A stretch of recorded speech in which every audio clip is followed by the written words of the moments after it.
Dr. Jones with the Art of Transition podcast. As you know, we let our guests introduce themselves. I really like to hear how people talk about themselves, and it's really practice. Not that this guy needs any type of media training, but I might have to. So I'm Terry Gingles. I'm a writer director here in Los Angeles, by way of Atlanta. I went to Clark Atlanta University. HBCU. Yeah. I grew up in Indianapolis, Indiana. And got a film degree at Clark, and then moved to LA 19 years ago. Wow. Yeah, so it's been a long journey. Yeah, started off as an intern with Will Packer and Rob Hardy at the Rainforest Films, and then did a gang of videos, and then ended up being a PA on Drumline. Okay. Yeah. What's a PA for people who don't know? A PA is a production assistant. Uh-huh. So I was in the locations department. Okay. And so they shot at Clark and Morris Brown.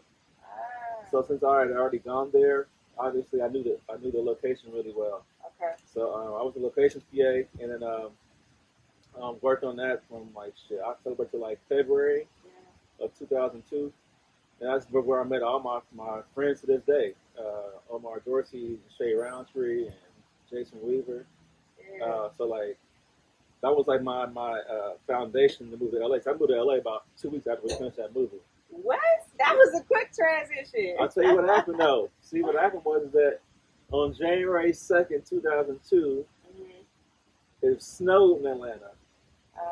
And it snowed where they had to shut the city down. It was probably about a good 2.5, 3 inches. And so we moved all of our exterior shots of the movie. We were shooting outside. We started shooting inside for a few days. But just waiting for the snow to disappear, to melt. Right. Never happened. And so by day 3, they had all the PAs and interns go out and shovel the entire football stadium. So we had to shovel. The bleachers, the field, everything around it, because you can see outside the stadium. So I was shoveling. I said to that, I went home that night. I bought me a one-way ticket to LA, and I was like, if I'm going to struggle in the business, I'm going to do it in Los Angeles. Yeah, and for my own business. Right. This before Atlanta became a hub to film. Because back in those days, they probably get, I feel like they was getting 3 or 4 films a year, and everybody would be fighting for the jobs and stuff. So it's one of those things where I was like, if I'm going to be struggling in the film business, I might as well do it where they make a majority of the film. Right. Now, 10 years after that, I probably could have stayed in Atlanta, because now they shoot everything there. Yeah, man. But in those days, I wasn't gonna be shoveling snow. I don't blame you. Shoveling stadiums. You know what I'm saying? I was not gonna be doing that. Fuck that job. Fuck this job. Yeah, so I came out here, and that was a wrap. Yeah. For sure. So this podcast is actually a spinoff from a book I wrote called Fuck This Job. Okay. So the book is Fuck This Job, The Art of Transition. Right. And then I just, from talking to different people and my friends and everything about jobs and stuff, it's there's an art of transition of how we get from one place to another one, from one career to another one. Right. It's what initially sparked your interest in film? Well, when I went to Clark, I was a marketing major at first. I'll just give you the breakdown. When I was a kid, my initial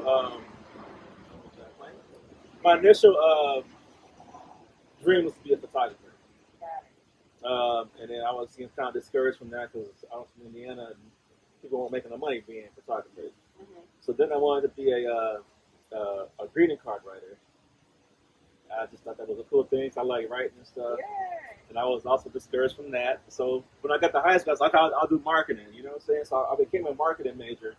And then when I saw the course load for the math, I was like, oh, no, I don't want to do all this. So I went to my dorm room and wrote down 10 things I love to do. Yeah. And watching movies was number 1. And so I checked the curriculum guide and saw that they had a film program at Clark. Okay. So I changed my major to film. Now, but what I realized is that I always wanted to be a filmmaker because photography is just taking stories, telling stories through pictures. Yeah. That's what we do with film.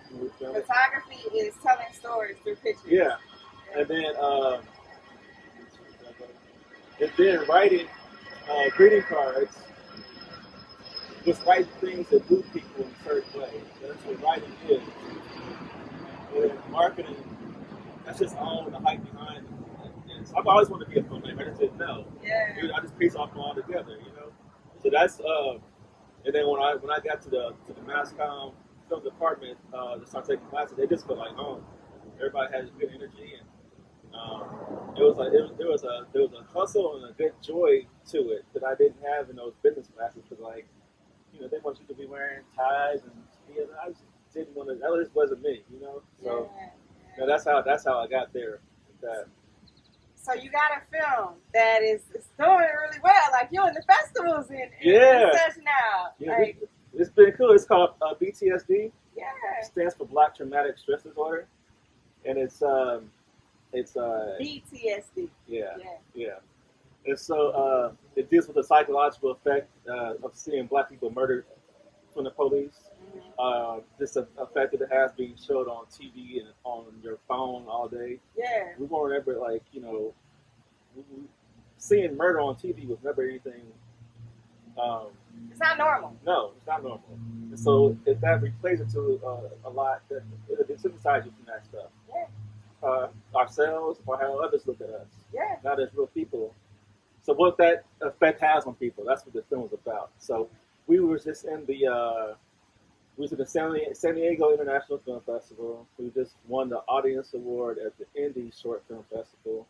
This man won what type of award? The Audience Award. The audience, yeah. Okay. Thank you. So and then thank you. And then we're screening at the Burbank International Film Festival next month. And there's some other things where we might be on the PBS station in San Diego in the next month or so as well. Big. So it's coming through together. I'm very, very excited about it. Yeah. So for people who don't know, in terms of like how the film festival circuit works, how hard is it? How long have you been trying to get into a film festival? Like, give them a little bit of insight. Like the film, you know, the festival makes a post that they're accepting entrance. Yeah. And you just got to pay them money. Yeah. It takes about 4 or 5 months for they get back at you.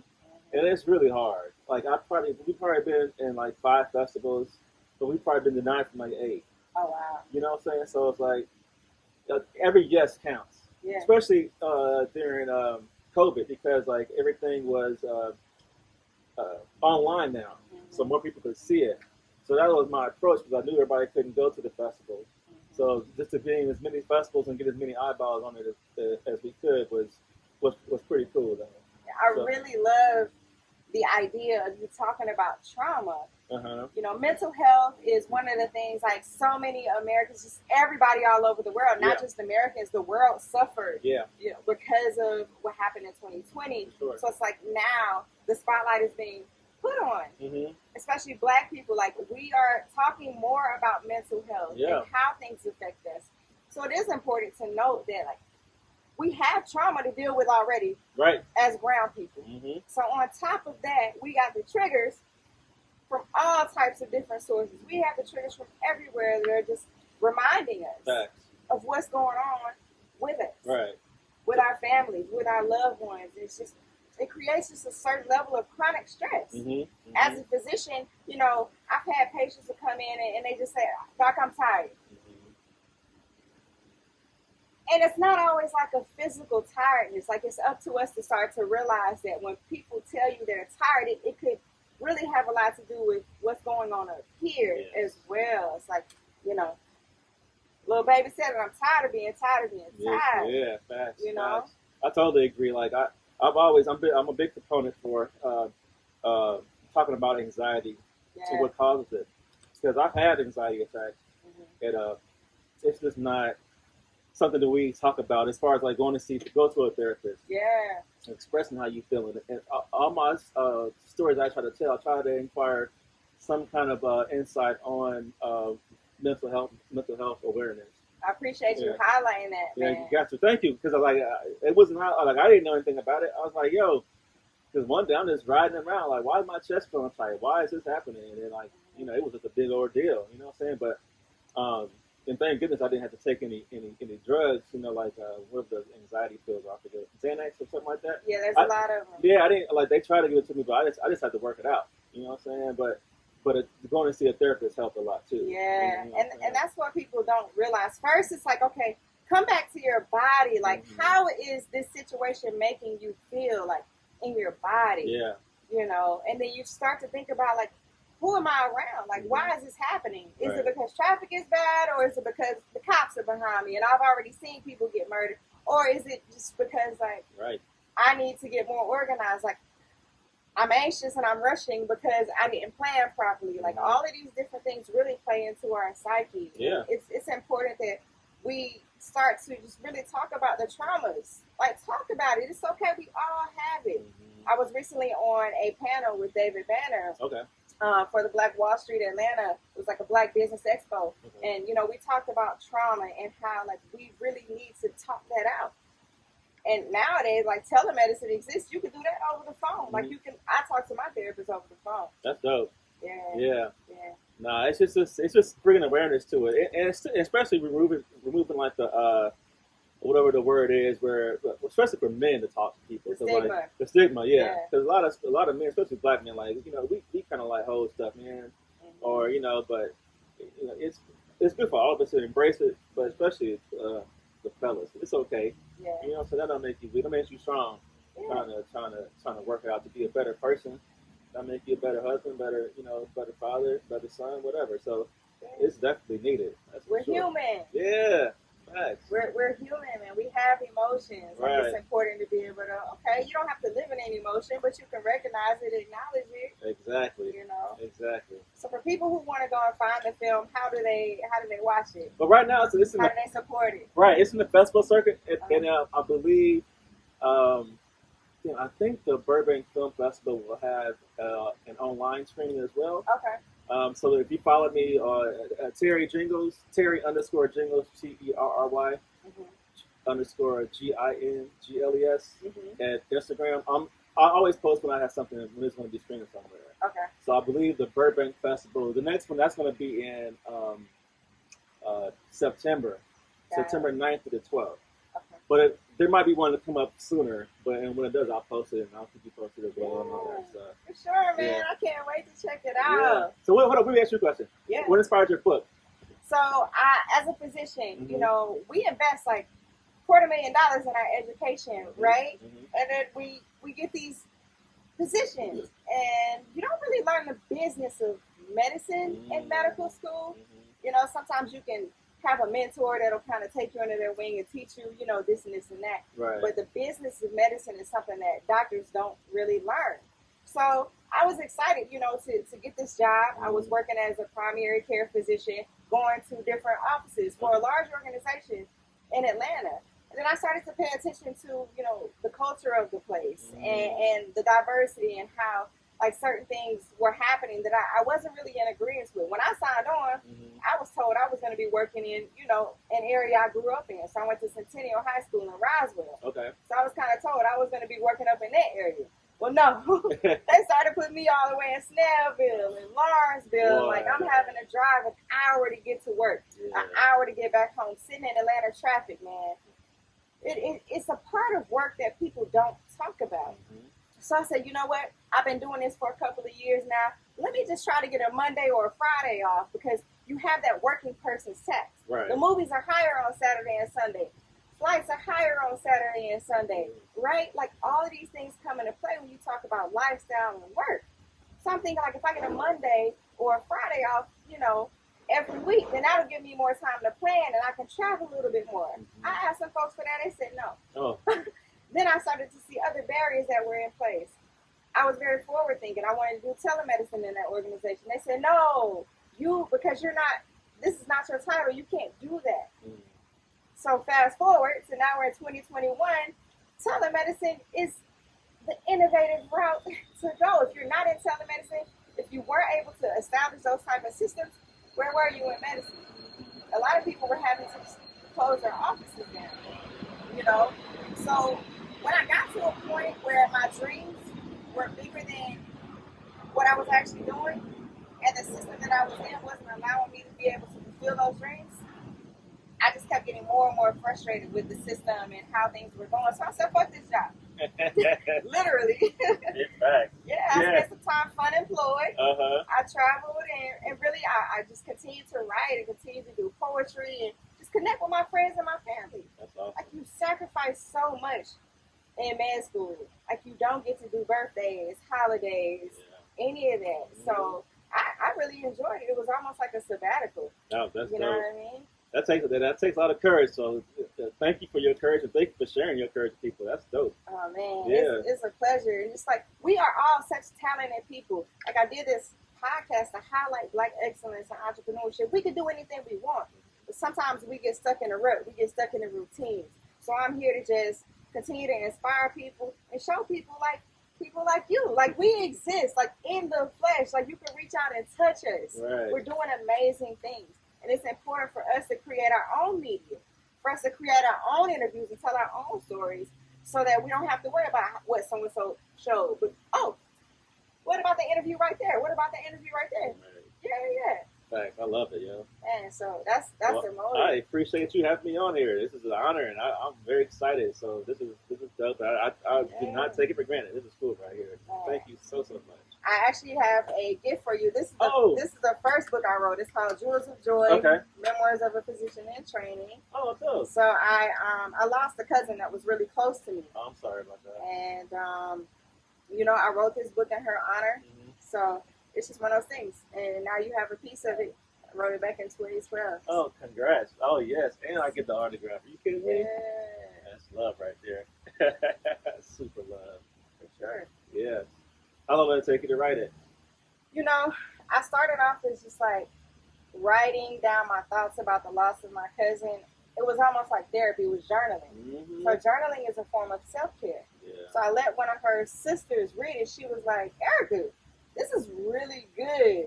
You should tell this story. Yeah. So I just kind of took all my notes and, I went for it. That's dope. At the time I was a resident, so I was moonlighting. Mm-hmm. So moonlighting is like not when you're working your job as a resident, it's when you like quote unquote hustling for urgent care. So I had a little bit of money. Mm-hmm. You can publish books in different ways, but what I did was I went ahead and just bought all my books up front. Gotcha. Okay. So now the other books that I've done, I did them through like Amazon Kindle Direct Publishing.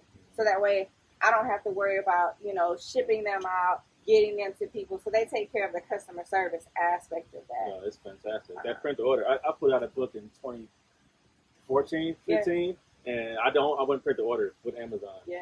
And it was just so much easier. What's the name of the book? It was called Thoughts of a Gentleman. Yeah. It's a book of poetry. Really? Yeah, You're a poet too? I used to poet, songwriter. I'm working on an animation now, so we doing all kind of stuff. Yes, but it's funny how you said that though, because like when I first started writing, I was 18, and I had lost my best friend that passed away. So I just remember being in school one day, and I was just dealing with that. And I just started writing down words in my notebook that made me like express how I felt. Yeah. Anger, curse words, and just stuff like that. And when I got done with it, I filled this whole page up. And it was a release I felt. Yeah. And I was like, I like this. For sure. You know what I'm saying? Sure. I'm going to keep writing. Yeah, I'm going to keep writing. Yeah. So that's how I got into writing, actually. Wow. Yeah, for sure. Just expressing yourself. Yep. Well, we're it's just like, we're in a panacea of just like energy in Atlanta. So, can't wait till you get back. And I was just there last month for the first time in like 8 years. Yeah? Oh, yeah. Wow. How'd you feel? Like, the energy? I would say, so I first got there in 1996. So I would say that city has matured to a really good city now. Yeah. Like it was, when I was there, the Olympics were just left. It still like a lot of character. Like I do miss like that 90s. That feel. That was something different. But now it's got like a very mature feeling to it. It's dope. And I like how there's different pockets around you can maneuver in and stuff. Did you go to school with Pinky? I don't think so. No. What's the other guy's name? Shaka. Did you go? What he was at HBCU? I feel like. I was at Clark. Yeah. DJ Drummer was my classmate. Oh, okay. We was both film majors. I didn't know he was a film major. He was a media major, but we took film classes together. Got it. Yeah. And I took classes with Keisha Knight Williams. She put trans register at Clark for her film classes. So like between like 96 and 2001, I was really 5-year guy. So yeah.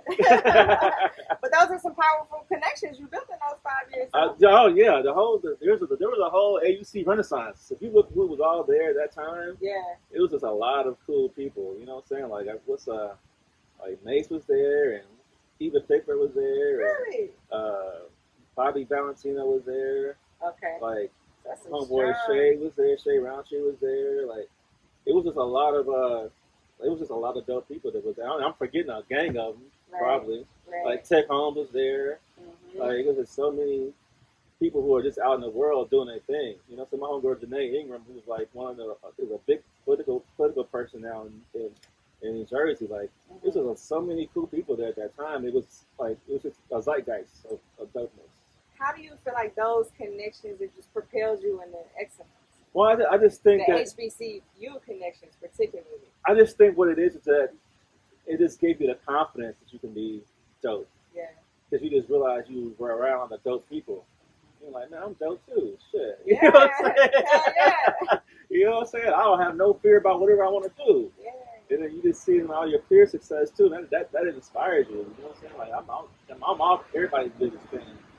Because whenever I see somebody do good, it makes me feel good. You know what I'm saying? So, it's just, you know, whatever it was in that water, then it worked. Yeah, I'm just happy to be in the presence of excellence. Oh, you're too kind. I'm happy to be in the presence of excellence. You're too kind. Thank you so much. Oh, yeah, no problem.